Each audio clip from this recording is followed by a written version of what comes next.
This one is going. And now I'm getting under my cozy blanket.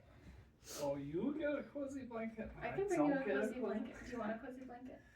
I think I'll be okay. Okay. You let me know if you change your mind. I can bring you a cozy blanket. Welcome back to Shunned for Good Reason. I'm Anna. I'm still Tess. Last I checked. Well, that's nice. And we're continuing our series of Where Are We Now and How Did We Get Here? With today's How Did We Get Here being about purity culture. But first, how are you doing, Tess? Not great. Oh. Is that because we didn't murder pigeons? No. Yes, I just really wanted to murder pigeons. We have solar panels, and we have pigeons nesting under the solar panels, which means that every morning, pretty much for the last month or two, when we get up in the morning, the pigeons have egged our car. Because, of course, the roof is slanted, and pigeons are stupid. So they build nests and then lay eggs next to those nests, and then the eggs roll down onto our porch and onto our cars. And so our cars get egged on a regular basis. So Tess ordered some netting to put around the solar panels, and we went up to look at it today, which was a struggle in itself. It's way up there. It's way up there. And we started trying to wash out the nests, and these 3 little baby pigeons poked their heads out of the nest and started cheeping at me, and now we can't put up the pigeon netting until the baby pigeons are grown up. Because it's either that or take the baby pigeons and raise them as our own. And we already have too many animals in the house. Oh god, not pigeons. Anything but pigeons. Even birders are kind of like, I don't know about pigeons. I've heard them described as flying rats. Which is not entirely untrue. They are a menace and they're really dumb. Yeah. They're kind of pretty and they have a cool cooing sound. Cuckooing. No, I'm not doing good. Much more because of school year being over and I have to take a test and the whole world is changing and doom. I'm going to move this one over so it can pick you up just a little bit better. There we go. What part of the world is changing? My job. Oh, yeah. You're a high school Everything teacher about my now. job is changing. Yeah, and then we're moving to a new building. And people are leaving. People are leaving. You're going to have to hire new people. Yeah, that's a lot. Yep. We're losing like 14 people at my work. Either because of role transition or because they're going to something else entirely, moving across the country. Let's just move across the country. I don't want to move across the country. Who will raise the pigeons? Anybody but us. Oh, man. Oh, pigeons. Oh, pigeons. It's more of a reason to move across the country. You can't Get away escape from the pigeons. The pigeons are everywhere, Tess. No. Canada's taking people. Canada is Moved taking to Canada. people. Found out Canada is streamlining the process for those of us who are at risk because the Trump administration branded us as terrorists again this week.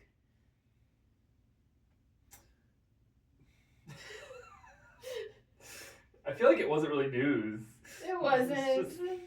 They just keep putting things in writing and they're progressively more awful. Yeah, bad.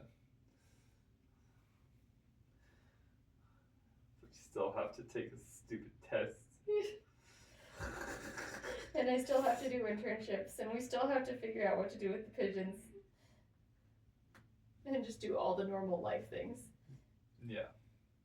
It's always just so bizarre, like, reading all of this and getting the news reports about, oh yeah, and now your entire way of life is in jeopardy, and you might be arrested tomorrow if somebody decides it. And, by the way, what's for dinner? Yeah.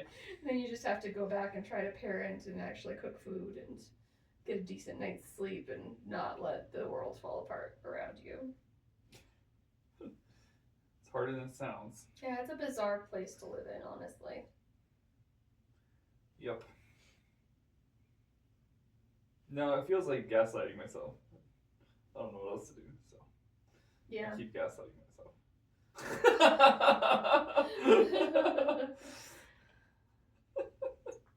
I'm sure it's healthy. I'm sure it's fine. I'm sure it's fine. I'm sure it's fine. But it's nothing new because we grew up in purity culture. Yeah. So at least we're used to it, right? Yeah. It's fine. It's all fine. So tell us, Tess, about purity culture, evangelicalism, and the evangelical response to the sexual revolution. Don't do it.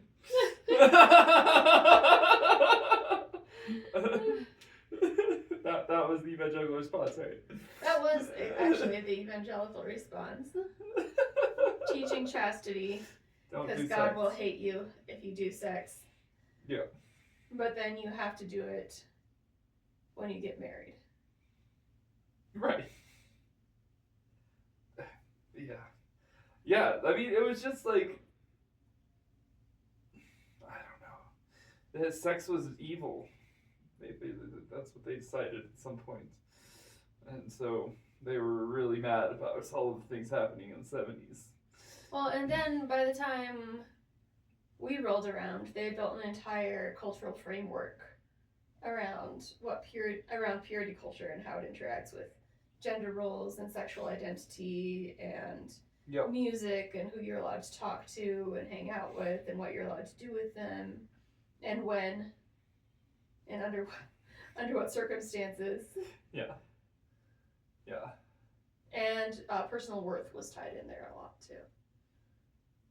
Right. Yeah, well, and I mean, it didn't come from nowhere, right?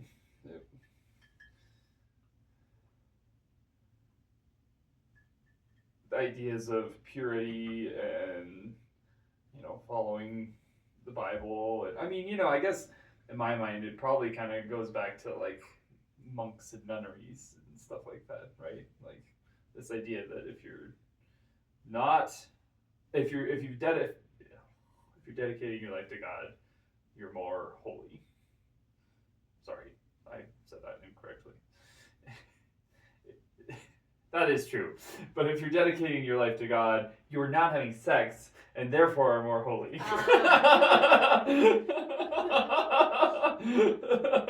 Well, and it was an easier teaching to get behind when previous to the free love and sexual revolution of the late 1960s when birth control was on the rise, it was a lot easier for people to see this purity ideal as a good thing because it kept from an unnecessary population boom of bastard children that we then would have had to deal with.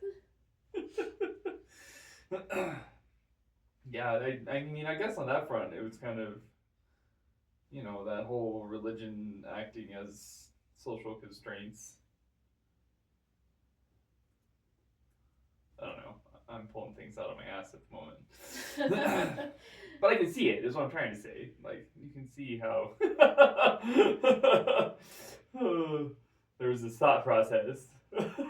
Right. Well, and then when the sexual revolution came, because like in 1969, birth control pills became more widely available. It was also Woodstock.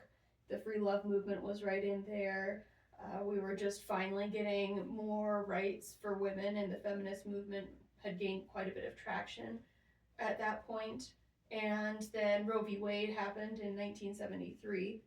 So all of those things kind of came at once and made evangelical Christians specifically feel like their way of life and the morality of an entire nation was at stake. Yeah. Well, I guess morality, I think, is the word. Because, like, it goes back even to, like, their, which side the evangelicals were when it came to temperance and which side they were on, and, like, their, they have, the morality of not drinking and the morality of being against prostitution and, right, like, there's these very, the specific moral side of the coin that Protestant Christianity fell on and the battles that they were fighting, and then they kept, and then like you said, you get to the sexual revolution and second wave feminism and all that stuff in the 60s, 70s. It was like from the evangelical point of view, it was like jumping off a cliff. Society jumped off a cliff, right? And they're like, yeah. No, that's all evil and bad and terrible, and we're going to stop it. Well, and keep in mind, too, that these are the people who are being raised by those who fought in World War II. So it was very much a time that evangelical Christianity saw as a great opportunity for men to be men and go off to war, and women to be women and be at home and take care of the gardens and the children and wait in abstinence and fealty until their brave men came back from war.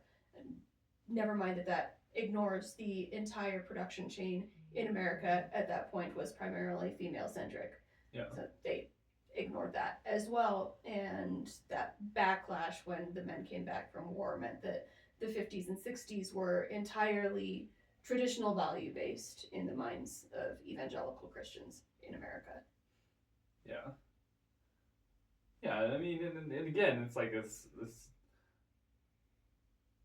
I don't know, in my mind, it's like a perfect storm, where you got the 50s and the 60s like that, and they really doubled down on the traditional gender roles, and the Quaaludes for housewives. Yeah. And white picket fences. Just that whole idea of what American life should be. Mm-hmm. And then the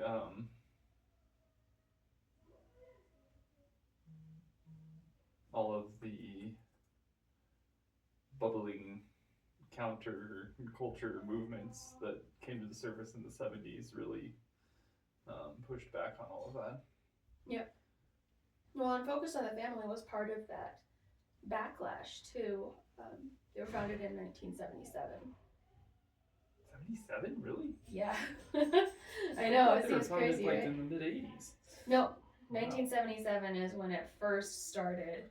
And it actually started in Arcadia, California. And then in the 80s is when it moved to Colorado Springs, which is the time when you're thinking of. But it started, once it actually had the daily radio program from James Dobson, the Dare to Discipline radio program, that was in the early 80s. Yeah. And that's when it actually started growing into a super prominent touchstone. But that's like touchstone. the backlash to the backlash, right? Yeah. Like, it's just exactly. Crazy, which is, I guess, why we call it culture wars. Yeah, exactly. Oh, it looks like relocation was actually in 1991. Yes, 77 seems crazy early. No, the relocation to Colorado Springs was in 91. Well, and that's what but yeah, saying, James Dobson started in 77. Oh, okay. Crazy, right? Guess he had to write all those books sometime. He did. I'm sure I learned all this in the museum at some point. So, what is purity culture?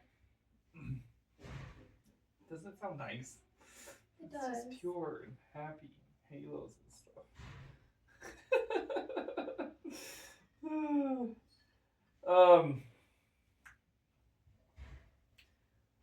It really, it stemmed out of, I don't know, I can't talk today.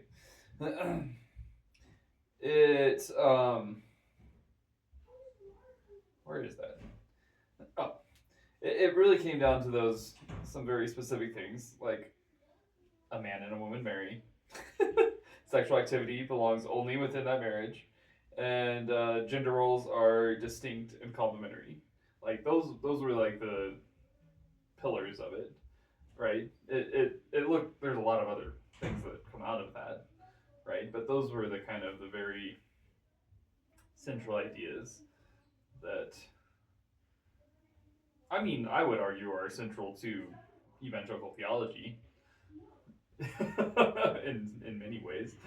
And so so you have that kind of those pillars, and then out of that you get all sorts of wacky things like virginity pledges and purity rings and purity balls um,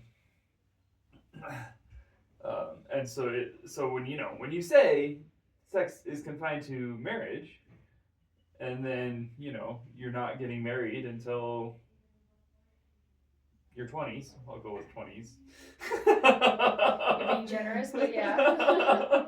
I mean, in the 90s, when I was a kid, that was kind of seemed to be the expectation. You'd get married in your 20s. At least, in the church. Early 20s. Yeah. And so you have to make it to that point without having sex, right? Or lustful thoughts. Oh, yeah. Or masturbation. Yeah. Just nothing sexy at all. Sex bad. So yeah, so you get this huge push for people swearing to stay pure, essentially. And so, I mean, this was when I was 13. I had this is crazy. It's so culturally insensitive, but it's what happened. So my parents threw a bar mitzvah, which is technically a Jewish coming of age ceremony. We're not Jewish, just to be very, very clear. No. There's not even vaguely Jewish. Jewishness anywhere in my family. No.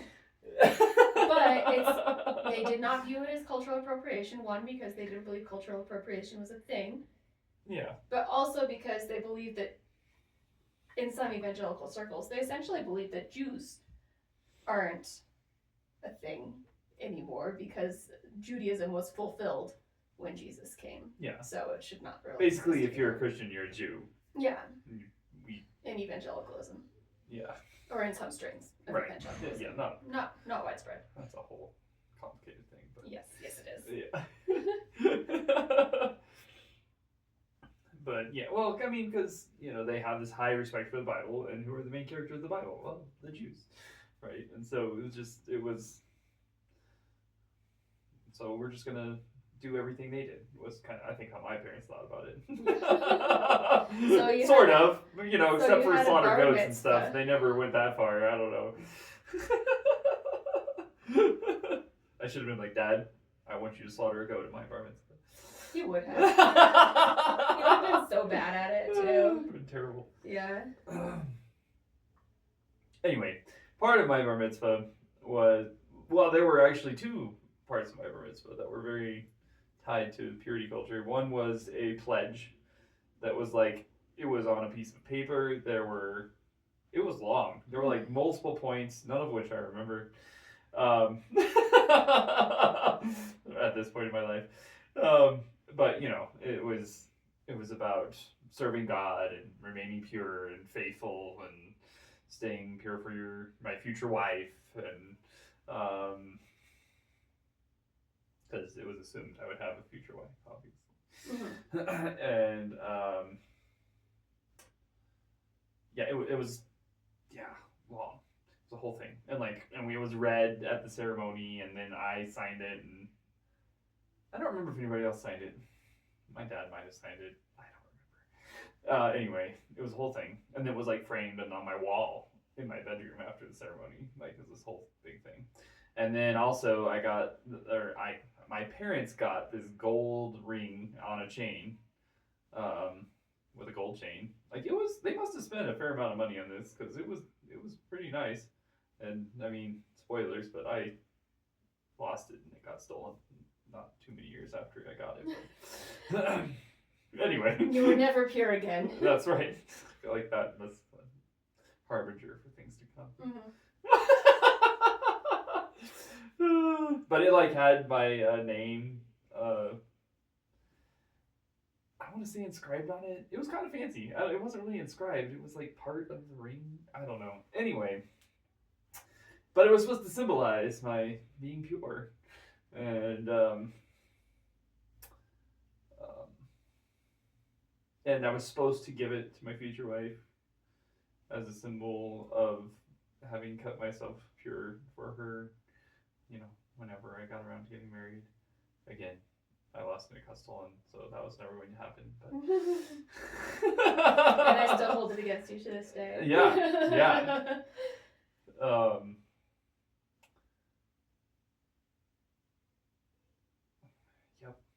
Yep. I had a purity ring I lived as well. that. Yeah. I got it for my 14th birthday. And that was a big push from Focus on the Family. They had a Brio magazine that they would send. They had this program where they would send free Focus on the Family magazines to missionaries overseas, and we were overseas. So I got their Teenage Girl magazine, and they had to have different magazines for teenage girls and teenage boys. Of course, so Brio and Breakaway were the two different ones there. They start you early, so like you get Clubhouse Junior when you're in preschool, and then Clubhouse, and then it just, they have them for everyone. Yeah, they have do. to, because it's an outreach ministry. Yeah. But one of their huge things was they wanted to sell you these rings, these True Love Waits rings, where they made sure that you would not give yourself away and look at boys and think about boys, because that will be ruining yourself for your future spouse. So you had to wear essentially a wedding band or an engagement ring starting as young as possible, so that you would remember always to explain to everybody that you knew that you were pure and saving yourself for marriage and you were a virgin, and that was great. And they would have like pledges for reclaiming virginity for some people that had been raped or actually had a sexual experience before they became Christian, because obviously if you were Christian you would never do this sort of thing. But I got that purity ring from my parents when I turned 14, and it was gold with a little diamond in it. It looked like an engagement band, and I was supposed to wear it on my ring finger, and I did, right up until we got engaged, and then I gave it to you as part of our wedding. Yeah. So we were big on it. Yeah. Very big on the purity culture thing. Yeah. So True Love Waits was a big one. Saving yourself for marriage was a big one. Guarding your heart was another. Guarding your heart. God, Yeah. I haven't heard that. Gotta guard your heart. And Jeez. then every kiss begins a path.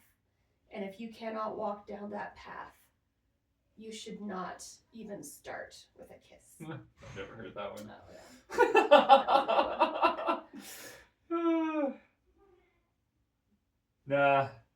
You know, it occurred to me, I think my parents gave me the chain one because they didn't want me to like get too into jewelry, because I think they were worried about me being gay. Mm-hmm. Anyway. Yeah. But yeah, but that was like, cause like the pledges and the rings, like that was all supposed to be younger, 13, coming of age. When you hit puberty. Yeah, that time, and so that it's kind of like this, they that's the mindset they want you to start with, and then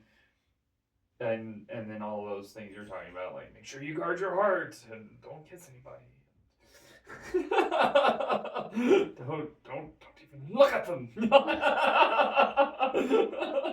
Well, and on that was the the one female I side, couldn't keep up with. was, I could not keep up with Yeah. that. Don't even look at them.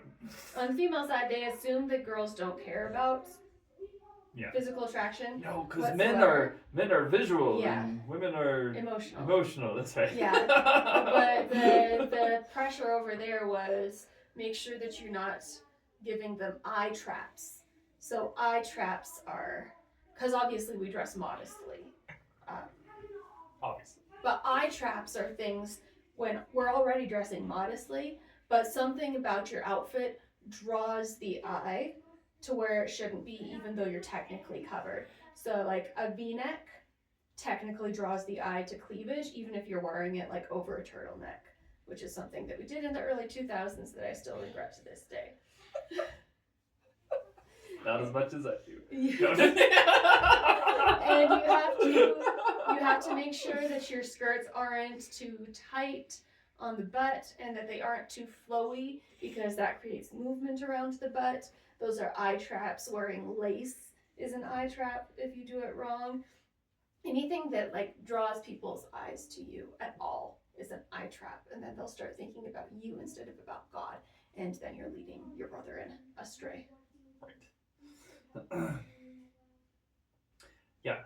And it's obviously your fault. Oh yeah. Yeah. No, and for the boys, they were like, we talked about bouncing eyes. You were supposed to, if you saw something that was, I'll go with the word tempting. That's what they would have said. But something that makes you think sexual thoughts. You have to bounce your eyes, which, I don't know. Like, you see it and you just bounce away. You don't look. Which is, like, socially speaking, a really awkward way to live your life. Yes. Yes, it is. It's not socially acceptable to actually bounce your eyes away from people. Yeah. As it turns out. So I struggled with that one because I'm, always trying to smooth things over socially. And yeah, that was just awkward as all get out. Doesn't it matter? Because then you already saw it. So, like, because that's how, light and eyeballs work. So really, for me, it just meant that I saw it, and now I've just added a layer of guilt over just seeing something, because and so now that I'm just processing this as shame and guilt instead of, anyway, it's this whole terrible cycle. I'm gonna pause that for a second so I can take care of these children. I will be right back. What do you need? Yes. And go downstairs, but please be quiet.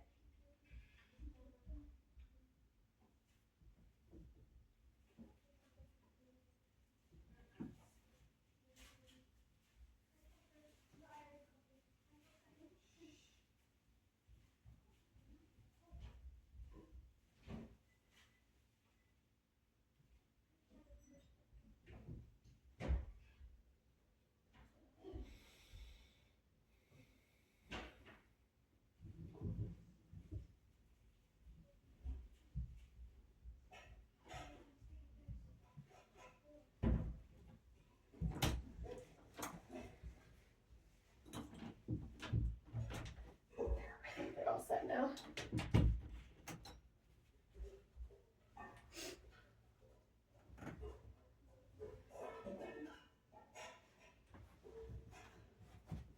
So that's how purity culture came to me. Was eye bouncing and eye traps. Yeah, which is, it's just madness. I mean, it felt like madness to me at the time. Like, this is crazy. Like, I never could. Like, and the weirdest part was they would, from my end of things, was like they would always be talking about this, but then like they would watch these movies that had all of these things in them that technically I should be bouncing my eyes away from, and I would look around at all of these older people who are clearly not bouncing their eyes, right? Like, because again, as stated earlier, it's a very awkward thing to do and obvious, and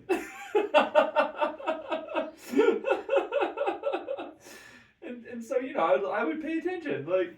Nobody else is doing this. Like, they keep talking about it like it's a thing. But anyway, so it was all nuts. And so we grew up, we hit 13 in 2002? Yeah. And that was at the height of purity culture. Yeah. Because they had been, this backlash had started back in the 70s and continued on through the 90s. But late 90s to early 2000s is when it really took on a life of its own and became like the cool push for evangelicals to do. Right. And a big part of that was the 1997 publication of Joshua Harris's I Kissed Dating Goodbye. He kissed something. You know, he really should have saw us coming. Should have seen this coming. You That's gotta what walk you down get the for path. kissing.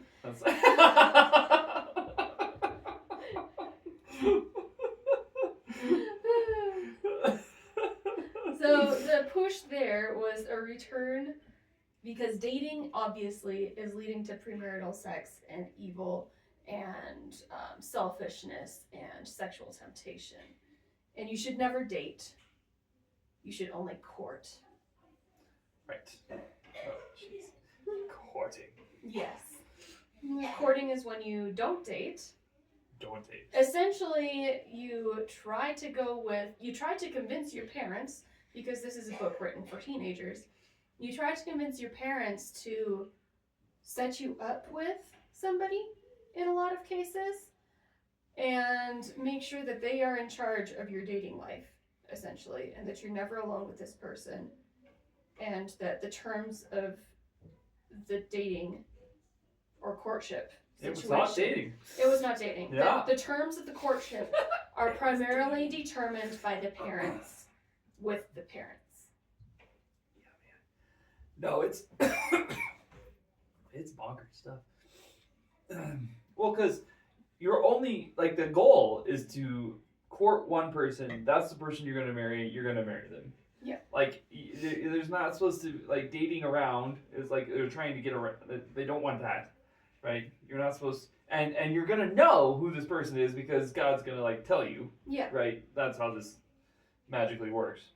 Well, and you can't date around. You can't have these multiple relationships, even dating relationships, even sexually and physically pure dating relationships. Oh yeah. Because Joshua Harris was raised in the 1990s and actually listened in Sunday school and youth group.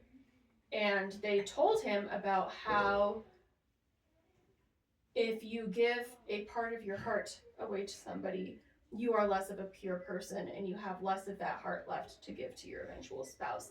And that's where cheating comes from, is having your heart broken into a bunch of tiny pieces so you're not able to give yourself fully to your spouse. God, it's such an unhealthy way of thinking. Yeah.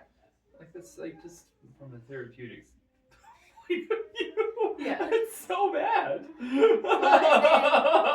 used in so youth groups and Sunday brutal. schools and the Bible studies that they did this in, they loved object lessons for this. Oh, yeah. So they would like take a water bottle and have every single boy in the room spit into it and then ask the last boy to drink it. And then they would say, girls, if you have ever kissed another boy, you are a water bottle that everyone in the room has spit into. Nobody will want to drink you. Or you're chewed up chewing gum stuck to the bottom of a train station toilet. Or you are a rose or some other flower. They didn't like to use rose because it has so many petals. But like you're a daisy and your heart is a daisy. And if every person you ever have feelings for, you give a petal of that daisy to. And then you won't have any petals left for your future spouse. And then they won't find you attractive anymore and they will cheat on you because you are a piece of chewed up bubble gum and a water bottle full of backwash. Yeah. Or a tube of toothpaste that has had all the toothpaste squeezed out. Oh yeah. Yep. They never end. Well, and it's just like, well, the whole idea that like you can like you just it's so the opposite of redemptive, right? Yeah. It's there's no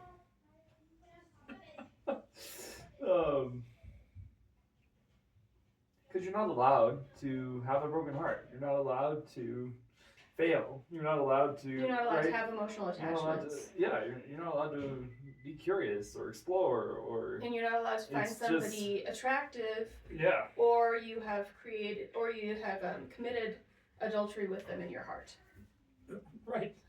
That's great. Adultery in your heart. Yeah, God, adultery I in your spent heart. so much time worrying about that. Yeah. Yeah, they severely underestimated how many adulteries I had in my heart. Well, and then of course Joshua Harris wrote that one, and then he did meet his future wife and wrote a follow-up called Boy Meets Girl, where he described this perfect courtship that they had, essentially.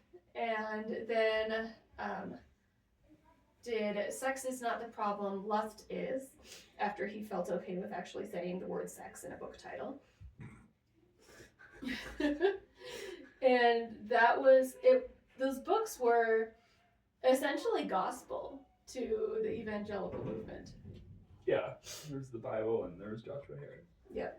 Yeah, that always baffled me how they could put some of these books on such a high pedestal, even though there was only supposed to be one book you read. But that was always interesting to me. But anyway, yeah.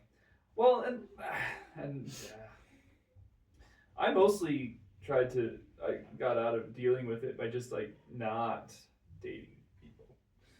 Oh yeah, well, Like- because if you can only date if you're gonna marry somebody. Yeah, it's just a nightmare. I would go on dates. That was my workaround. Well, then you just dated a lot of people, Tess. Oh, basically, yes. I'm not saying it worked great. Well, because I dated a lot of people, but I couldn't date them, which mostly just, I think, made people angry. Yeah, that makes sense. I thought, but I was just like, there's, because I could, just not even going to go there, because it's not worth it, because goodness, the number of rules and regulations, and it's not good. It's not good. But then there was one girl that I liked, who I, was like, okay, it might be worth trying to figure this out. And her parents were like hardcore Joshua Harris. We're doing this courting thing. It's not, oh man. It was ridiculous. Because essentially what it meant was they thought they had to be involved in everything, is what it came down to. The parents had to like sign off on date ideas and stuff like that. and gifts. And that's what they wanted. I was like, I'm not doing that. Like Well, that's probably why it didn't work out. yeah, Tess. probably. Well, because that was, my plan was like, all right, maybe I can do just enough to make them happy without really, because, they're in a different state. Maybe I can make this work. I did not make it work, but it was nuts. Like the whole, the difference between courting and dating was actually somewhat significant in terms of, like, especially how much the parents were involved, especially the girls' parents, and which was ridiculous. Like, why the girls' parents? Just the girls' parents. Why isn't it both parents? Can't trust the girl. Can't trust the guy. I don't know. It's just all so very fear-based when it came right down to it, and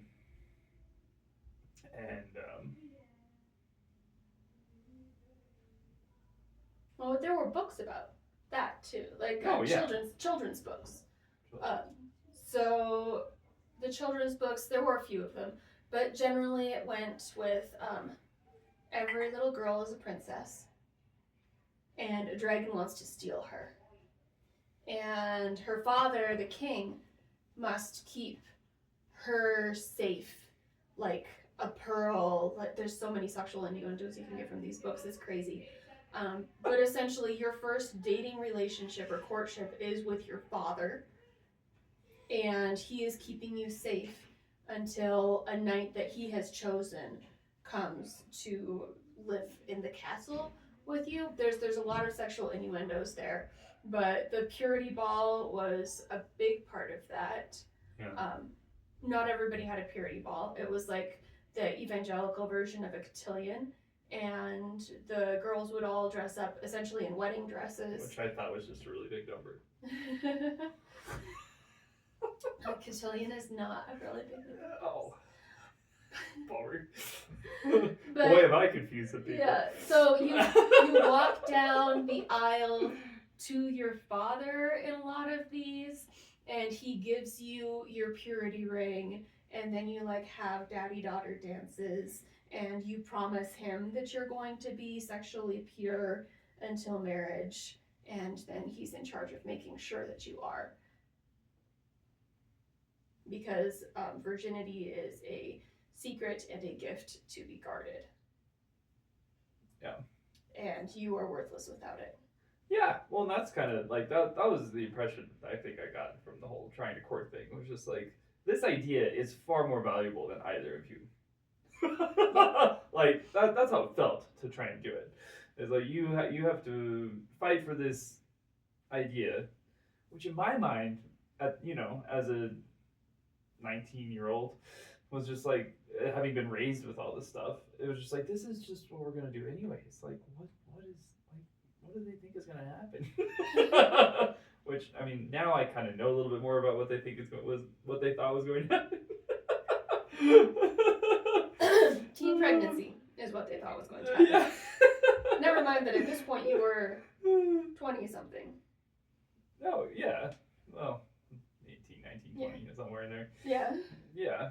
And I had never kissed anybody still at that point.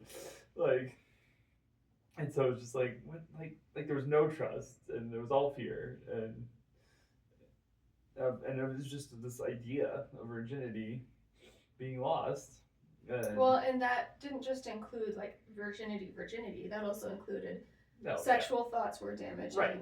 Who are you going to have your first hand-holding experience with? Yeah, Who are you first going to snuggle with on a couch? Yeah. Like, and if you give any of that away to the person who's not your eventual spouse, then you have been damaged. Right. And You have to stolen. guard every single thing for you've that one stolen from them. person. Right. And yourself. You have defrauded. Yeah. That was the word. Defraud. Yeah. Yeah. And so it's just this crazy, like, it was so impossible. Well, that's what I also found. It's like, it's impossible to, like, you can't. Well, I guess probably because I wasn't bold enough to claim that God had told me that this was the person.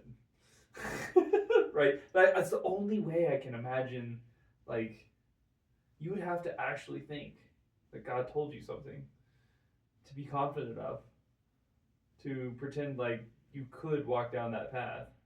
Yeah. I don't know. I that's the only thing I can think of.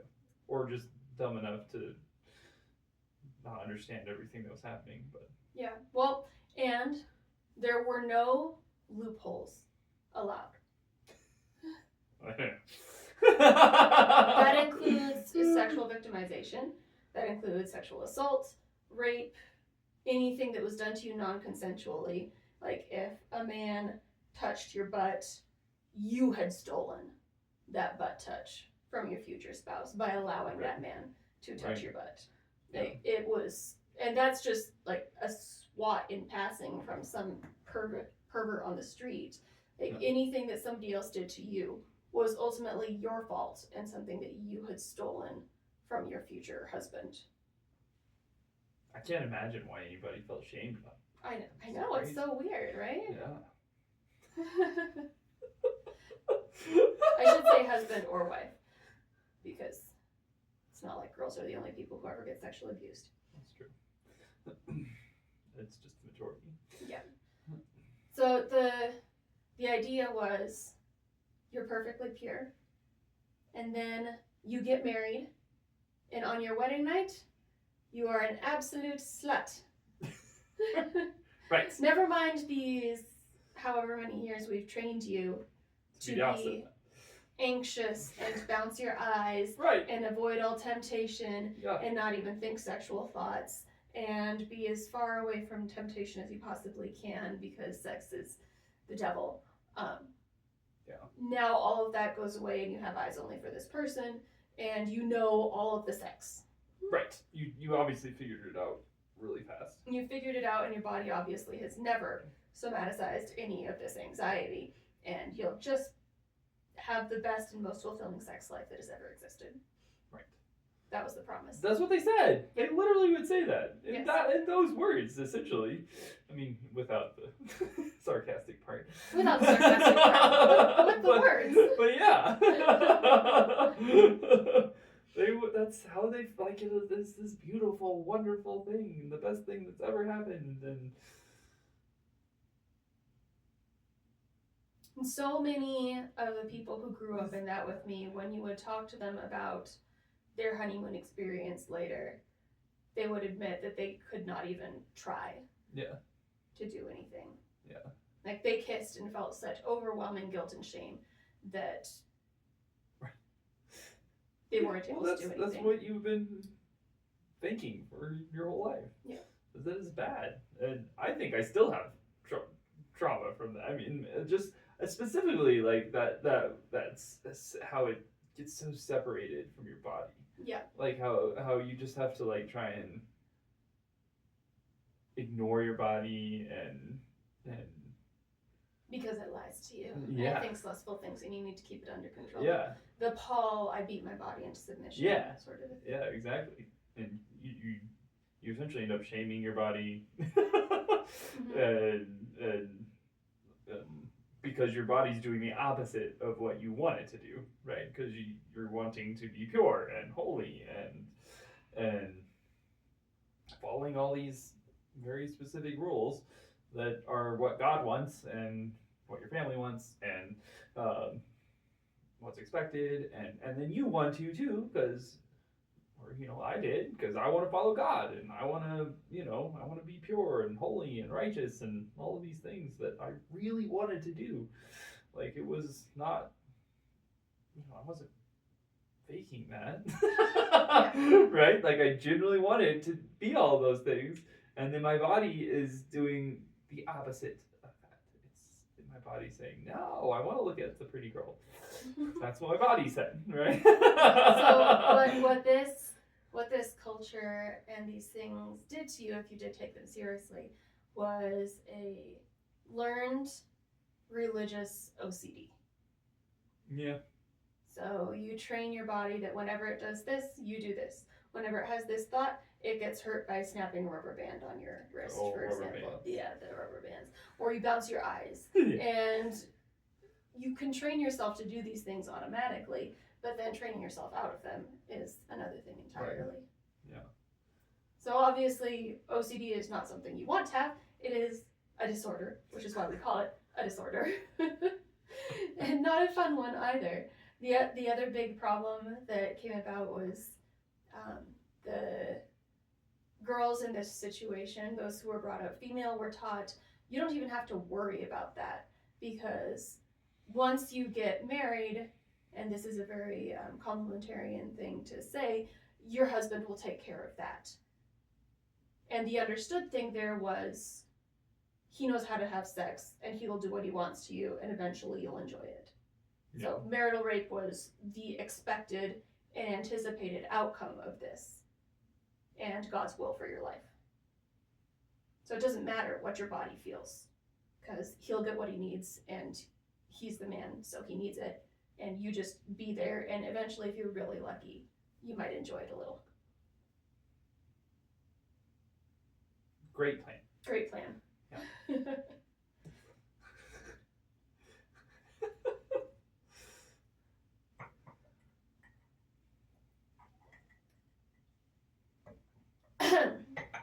So, fast forward to 2018. Do you remember 2018? No. 2018 is when Joshua Harris published a retraction and documentary addressing the negative effects of purity culture. Oh, yeah. He asked the publisher to stop publishing the book. He asked everybody to throw them away, essentially, and he apologized for the influence that he had had on the negative effects of purity culture in American evangelicalism. Yeah. Which, I mean, good for him. That's a hard thing to do. Yeah.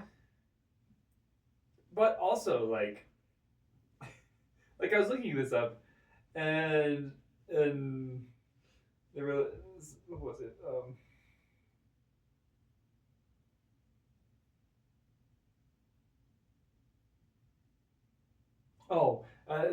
That like this purity culture thing is different from is kind of a separate thing from traditional religious teachings about abstinence and yeah, it was this very specific Well, kind yeah, because of it was pop culture-y. right. That doesn't mean it was different. Right. It Yeah, was just that's what I'm trying to repackaged say. with a fedora, a Yeah, literal fedora a on literal the front. fedora. Yeah, yeah, but it doesn't Miladiing. mean it's not the same thing that had been taught for years and years and is still being taught. Like, I mean, you know, I haven't been in the church for a good 7 years now. Maybe in the last 7 years they decided to package it differently, but they did. They did not. I know. But because it's you know it's that like that's why like those three it goes back to those three things, the you know marriage between man and woman, and I don't remember where that was. It was on here somewhere in my notes. There it is. A man and a woman marry, sexual activity belongs only within that marriage, and gender roles are distinct and complementary. Right? Like those are three things that have been and still are firmly a part of, for sure, the evangelical church. Right? And that just is essentially purity culture. And you can put whatever trap you can, you know, it can be a ring, it can be a pledge, it can be weird what is it, analogies being taught behind the pulpit, object lessons, yeah. It can be a book written by a guy who really regretted writing that book later. Like, you know, like there's lots of different ways that it can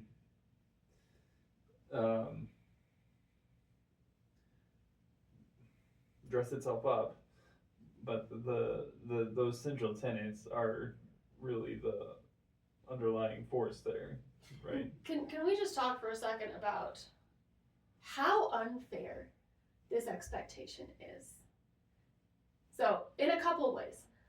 First off, it helped lead to the popularity of Mormon romance, like Twilight and 50 Shades of Grey, where there's an all-knowing man who takes you under his wing and explains what romance is to you, and you just go along with it, however weird and fucked up it might be. And then also, those expectations are being placed on 13 to 17-year-olds specifically. So 13 to 17-year-old girls are supposed to wait for a 13 to 17-year-old boy, a teenage boy, to take the initiative to not only know everything about romance, but to also read the same books as them, notice them, and become enamored with them and listen to God talking to them, while simultaneously they're not speaking to each other, because you're not allowed to do that, because then you might have feelings for somebody and give away part of your heart and one of your flower petals. And then that boy has to figure out who your parents are and go talk to your parents and establish a courtship between them and his parents. This is a teenage boy we're talking about, taking all of this initiative and somehow also doing the research to know what romance is, how to do sex, and how to teach you all of these things, and then taking a paternalistic view of you, taking you under his wing, and teaching you the ways of true romance in God's true plan. Yeah. Well, like, the expectation that a 13 to 17-year-old boy is going to do this shit is utterly insane. Right. Which is why the Mormon romances have to have a "how long have you been 17?" right. in them. So, I mean, technically they're a teenager. They're just in a 70-year-old body, which is also incredibly pedophilic of us. Yeah. Very bad. Very, very bad in so many ways. But it also exalts this idea that you are just going to listen to a man who comes up to you and says that he is God's mouthpiece speaking for God, and you are to love him now. Yeah. Well, it's not far from Mormon fundamentalism and polygamy, like like the all those ideas that you just said, where I see that going is polygamy, right? And having this not strong is the wrong word, having a man who's just the patriarch and taking wives, right? Yeah. Like that's the natural end, I think, to the purity culture thought process. Yeah. Nobody let it go there in the 90s, and I shouldn't say nobody, but they didn't. The thought process wasn't taken all the way there. I should, in like the evangelical church, but I think that is the natural end of that thought process. Well, and then the gaslighting of church leadership when you would bring these things up, or at least when some of us would bring this up, being slightly overachieving fundamentalists, when you would bring this up to people, they would say, "You're thinking about it too hard. It's just not that deep." When they've literally been teaching you this in church. Right. They say, "Stop thinking about it so hard. What's wrong with you? Yeah. It's not that deep. Nobody's going to do that. That would just be crazy." Right. Well, you gave me the book. Right. This is the natural outcome of the book. Do you understand that this is fucked up that you're giving me? But they didn't. But they did didn't not. understand. They didn't know that it was the natural end of that thought process. They thought it was pure and holy, right? It's just being pure and following God, and this is how it's supposed to work. But they have no understanding of the patriarchal power structures and misogyny and Which is just so ironic, considering they literally teach yeah, classes called the patriarchs. yeah. But it's that maintaining cognitive dissonance and not actually really allowing yourself to be curious and doubt and think things through, and it means there's a lot, it's easy to have those weird holes where you're just like accepting whatever Dr. Dobson says, or Joshua Harris says, or you're just kind of, yeah, that sounds right, because it kind of matches my understanding of what these morals and values that came from the 50s and 60s. Yeah, well, and it kind of don't have premarital sex. It's bad. Right, which is just these very broad morals that have been accepted and fought for in the evangelical community for at least decades, and if not centuries, Protestantism, and but it's not actually ever applied to. Does any of this actually make sense in 2002 and 2026 and what is the end of this thought process? Is it actually healthy for people? That nobody ever asked that. Like, is this actually healthy for any of these people? Because it was just assumed. God said it, essentially, right? Like, I know that's the way it was thought about in my. This is God's plan. This is God's will, right? Because you got those three basic things. So it couldn't a man and a possibly woman go marry. Sexual activity belongs out only within that marriage. Gender roles are just seen complementary. That's God's plan. So long as the whatever it is basically fits that plan, it's God's plan. Yeah. And so obviously it's healthy for you. Right. Well, and the promise was, you are going to be pure and whole for your spouse. Yeah. You are going to have a wonderful sex life inside your marriage. Right. And your marriage will never fall apart, because if you've never given part of yourself to somebody outside of the marriage, then you could never get divorced, because you've never been unfaithful, because those are that's what it those all is. Yeah, the no fault divorce does not exist in evangelicalism at all. But you would never get divorced. You would be pure. You would have a strong family life, and God would bless you, essentially. Yeah. So when, after this documentary, Joshua Harris announced that he was separating from his wife, and then he announced he was getting divorced, and then he asked the publishers to retract the books entirely, and then he announced that he no longer identified as Christian, it should have shaken the evangelical purity culture construct a lot more than it actually ended up doing. Yeah. Although I would say, though, because it's really about those pillars and it's not actually a fad or whatever. Yeah. yeah, it was fat-ish for a little bit there with how into it everybody got. It was very faddish. And how dressed up it was in the trappings of the time, but and that's why it didn't shake it, because those things are such a part of evangelical thought process that they're like, well, you know, he just did it wrong, or or he was lying, or I don't know. I honestly don't know what their arguments are. No, their arguments are, it's a sinful person. It's Yeah. not a flawed teaching. Right. Yeah. Yeah, they just double down like they Yeah. always do. Every time. Every time. Every time. That's all they have to do, because they have, you know, their own idea of how things are and what God's plan is, and we're doubling down on God's plan. Oh, gosh. And yeah.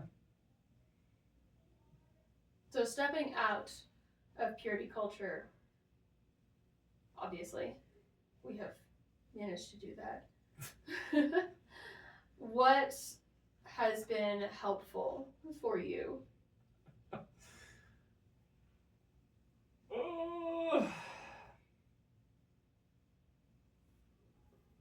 Not feeling guilty? I mean, it's not insignificant. Yeah. I say it kind of jokingly, but it's not really a joke. Like, that's a huge part of just like, oh. And I'd say probably the biggest thing that's helped me is like,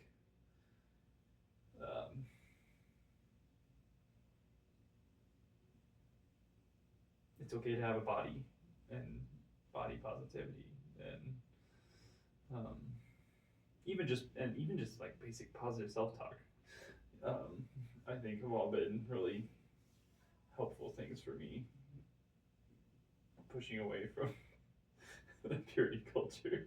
Yeah. Because it's so much negative self-talk comes out of the guilt and the shame of just trying to ignore your body, essentially, and actively shaming your body, and right, like it's just, and so kind of being able to step out of that and realize that like it's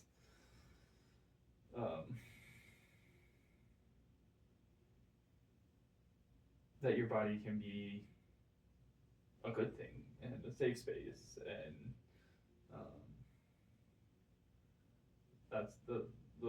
that's been probably specifically with purity culture, some of the most helpful thought processes. And I think a lot of it has to start with rearranging romantic relationships and relationships in general to be less sexualized, essentially, and more healthy, which I know sounds a little counterintuitive. But when you're raised in purity culture, bodies are inherently sex, and sex is inherently bad. Yeah. So when you're trying to wander through a world of humans who have bodies, it's very difficult to treat them as a person with complexity, and it's very easy to make humans into objects. Yeah. And starting to actually see the whole of a person instead of just how they present a danger to you is a huge thing there. And then rearranging your mind to understand that sexuality is a part of the human experience, and you are actually a human, is also a part of that reconstruction of a healthier and less shame-based narrative. Yeah. No, and that's why I think, you know, the whole thought process of treating humans like humans, like, it's amazing how counter to what we were taught that very simple statement is, right? Just like, that's not how we were raised to treat people or think about people or deal with romance or right, like it was just, everything always had these crazy layers of either judgment or guilt or shame or all of them, either in relation to yourself or the people you're interacting with, and at no point, or very few points, were you just allowed to be like, oh, we're just all humans. Yeah. That wasn't what anything was based off of, so. Yeah, no one was a human. They were either an object of lust or an object of danger. Yeah, Or both. essentially. Yeah, or both. Yeah. Yeah.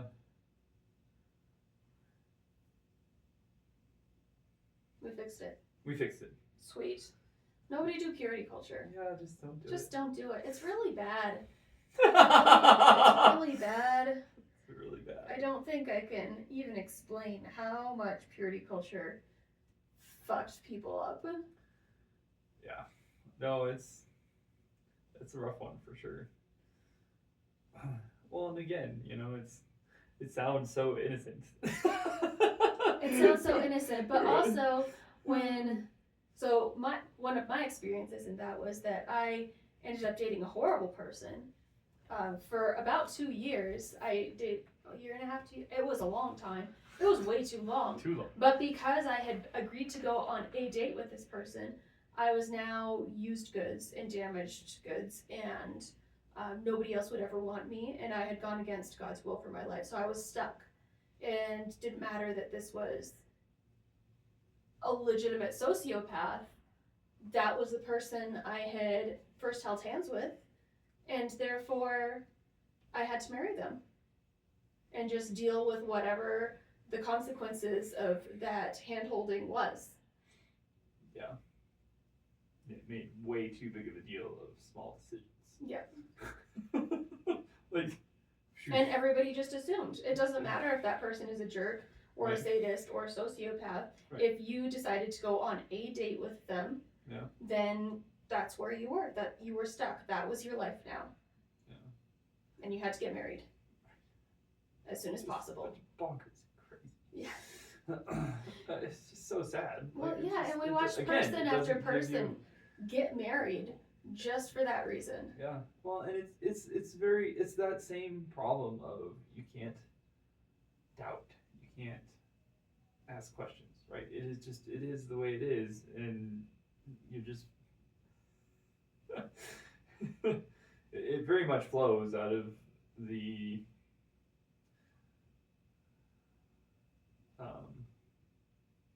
theology of evangelicalism, right? You don't doubt, you don't ask questions, you just go along with it, and you get stuck because it's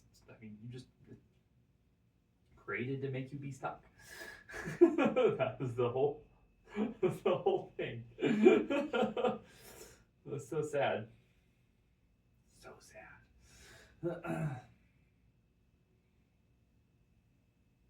And you're not asking, is this good for me? Am I healthy? Is this right? You're not trained to ask those questions. You're trained to, is this God's will? Is this, and what are the parameters of God's will? Well, Whatever Joshua Harris said they were. yeah. So long as you're following that, it must be God's will, right? That's all the information you have to go with. So yeah, this must be it. This must be the thing.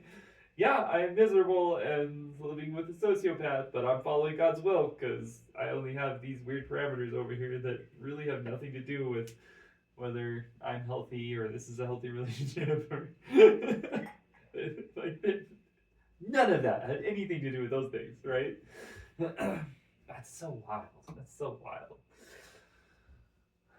That it's just a whole system to get married where at no point anybody's health is taken into account, mentally, physically, emotionally, or otherwise.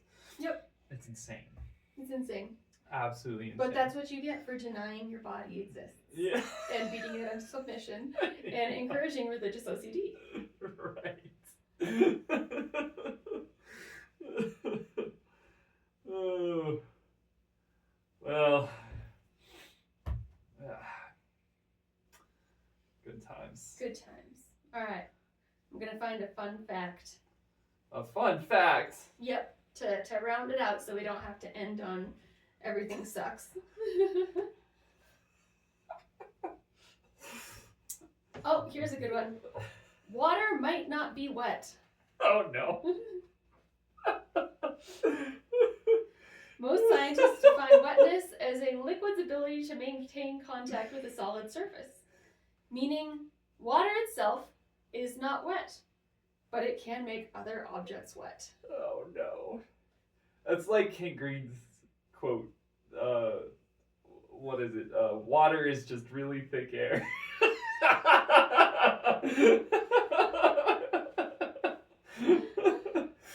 Anyway, there you go. Water's not wet. Water's not wet. Good luck with that. This has been Shunned for Good Reason. Come back next time when we talk about more depressing evangelicalism and whether or not water is wet. Oh no. I don't know if we're allowed to say wet on a purity podcast. Yeah, you were gonna say I am manna, and I was gonna say I'm wet. I'm like, maybe not. You're such a troublemaker.